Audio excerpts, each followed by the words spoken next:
Okay, let's get it. Hey, what's up guys, CKid here, and today was Apple's highly anticipated event, which they debuted some of their products, some updated features, some specs, and some other things. But in this video, I'm going to be giving you guys a recap of pretty much everything that they talked about that I thought was worth the time, as well as some things that I thought they were actually going to talk about that they pretty much just skipped and skimmed right over. And if you guys were on the live stream that I did earlier of this event, then welcome back. Make sure you guys show some love in the comments. Well guys, let's not waste any more of you guys' time. Let's just hop right into it. Hey, what's going on? This CKid, and I'm back with more hotness like a third degree. Burn, you learn the words embedded memory. I'm giving inside tech, it's like a secrecy. Now this is where I was, and this is where I will be. By showing love and likes in the comics, it's basic chemistry. It ain't just a thought, this is what I foresee. Now hit that subscribe button right now and make reality. Let's go. All right, welcome back. So the first product that Apple talked about was the Apple Watch Series 4. Now, immediately the first thing that I saw and noticed, which was rumor that I talked about in one of my previous videos, was the larger and less bezel screen design, which they went with a rounded display corner this time around than the standard squares that we're used to on things like the Series 1. So the Series 4 now offers a 40mm and a 44mm in watches, opposed to the 38 and 42 that we were used to. Now, they also talked a lot about health and wellness, but the main thing that stood out to me on the watch was an ECG app to be able to monitor your heart rate with just holding your index finger on the dial. Now, to me, this was a cool feature for now as well as the future, because I can see them using this for types of gestures on other things like activating Siri or just tapping to go to the home screen without actually pressing the dial, and just other things in general that you can program this button to do. Maybe that can be a new feature for Apple to allow us users to be able to program this dial to be able to use for other tasks. The other thing, which was something I liked, was the new watch faces that they showed off. One was a blazing fire one that they had that was my favorite, and the other one was a splashing water face that I thought was also worth setting up for an Apple Watch face. And in Apple fashion, they made a small subtle change to that watch dial by just making it a really small red trim on that dial, so that way you'll notice the difference between the model. Typical Apple fashion, in my opinion. Prices for if you're just wanting to get the GPS feature without cellular starts at $399 for 40mm and $429 for the 44. But if you want to leave your phone at home, then that 40mm is going to cost you $500 and the 44mm is $529. So keep that in mind, as well as if you want that red dial, then you have to have the GPS plus the cellular, but that's going to cost you $100. So if you think that red dial is worth it, then I say get it. So pre-orders start this Friday and will be available on the following Friday, the 21st of September. All right, so the next items that they talked about, which was the main reason why we actually watched today's event, was the latest iPhone models, being that OLED 5.8-inch iPhone XS, the OLED 6.5-inch iPhone XS Max, and the new screen called Liquid Retina LCD display at 6.1-inch for the iPhone XR. Now, they all are rocking a 12-megapixel camera, with the XS and the XS Max having dual 12-megapixel cameras that can record 4K at 60 frames per second and 1080p HD at 60 frames per second as well, which was not a spec bump because the current iPhone X camera is the exact same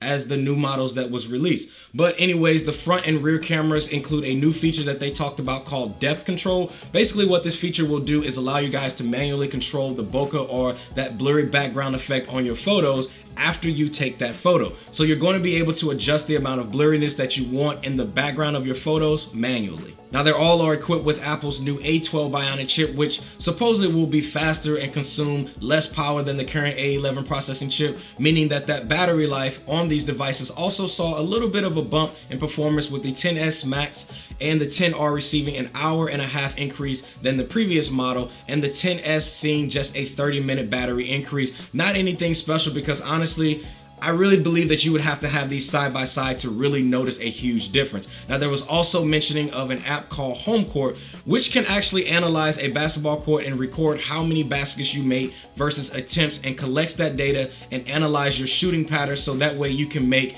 slight adjustments on your court skills. Now, I can personally see this being heavily used for coaches or on those AAU camps, things like that, to improve on a player's skill. I just thought this was a pretty dope app and a way to really show off that A12 processing processing chip. And just as a side note, the girl that was actually shooting in the video during the conference was out there getting buckets. You weren't with me shooting in the gym. So shout out to her. Now I'm excited to get this new phone. Yes, that is only because I'm coming from an iPhone 6 Plus. So this is a major bump for me, but this upgrade from an iPhone 8 user and up is not sexy at all. And I mean, honestly, it's a bit of a disappointment with the updates. This phone is almost a mere copy of the iPhone 10. The only real major changes was the bump in internal storage, with now you're able to get 512 gigs, which is a half of a terabyte on your phone, but not for the 10R because it only goes up to 256 gigs, which is something that I didn't personally understand why they did and why they just didn't make the storage amount the exact same on all of these devices.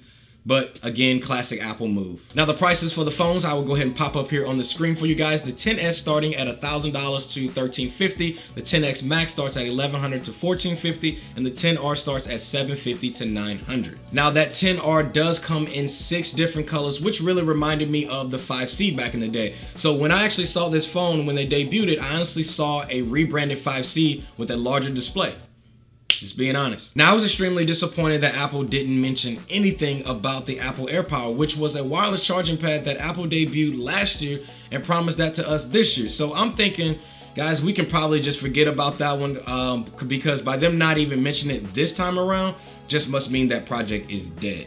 Now the other item I was looking forward to them mentioning was the Apple AirPods, which was rumored to actually have a wireless charging case as well as the ability to use Siri hands-free. And it was actually weird that they didn't talk about this because in the very beginning of the event during the whole Tom Cruise like mission video that they did, there was a part in it where the actress actually demoed it. So I figured they were actually going to showcase it during the event. But I'm assuming that they decided to hold this off until they actually complete the update to the AirPods with the rumored noise canceling feature as well as the wireless charging case. But I would still like to know what is going on with this. I still would have liked to know something. But either way, I will still be picking up the current AirPods because I really do think that it is a great product. All right, guys, so overall, I will be honest with you. I thought this event was not as good as some of the others that they've had in the past. Definitely had the best opening out of any of the past events in my opinion, but overall from a products perspective to features to specs, I was just not that impressed by what Apple brought to the table this time around. I felt like we just saw the iPhone 10 all over again and the iPhone 5C rebranded as the iPhone 10R, but just in 2018. So with all of that being said, yeah, I'm still excited to still be buying and getting this phone. And yeah, I will be upgrading to this phone from my iPhone 6 Plus so I can step into the 2018, 2019 world of smartphones. But if I'm an iPhone 8 or 10 user, then I'm actually shaking my head in disappointment at this event because I didn't really feel like I really got anything other than another iPhone 10 pretty much. So but yeah, anyways guys, stay tuned to the channel because I will be doing some hands-on unboxings, some camera tests, accessories video, battery tests, all of that stuff right here on the channel. So if you like this video, show some love by hitting that like button, as well as share this video, comment below, and also consider subscribing to the channel, as well as hitting that notification bell so you don't miss out on anything that I have coming up. Thanks again for watching guys, and I'll see you in the next one. Peace.